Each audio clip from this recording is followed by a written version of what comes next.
Isang private security agency sa Balangas City, Bataan ang kusang nag-surrender ng mga assorted firearms at bala sa mga otoridad noong Mayo 4. Ayon sa ulat, isinuko ang kabuang 65 na baril kabilang ang mga shotgun, rifle, pistola at revolver kasama ang higit kumulang 2,000 bala at mga magazine.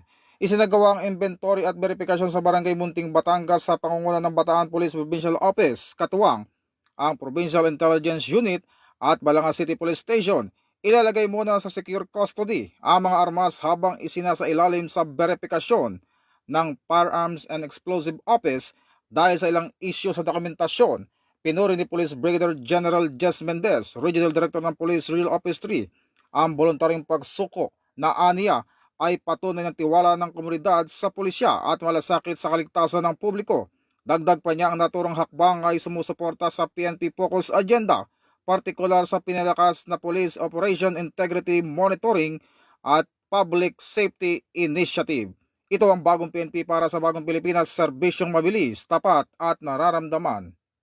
Mula po dito sa Campo Crame, ako po si Patrolman Adrian Dayaw, nagbabalita para sa Police News Network, alagad ng batas, tagataguyod ng balitang pulis, at ito ang bagong PNP para sa bagong Pilipinas, serbisyong mabilis, tapat at nararamdaman.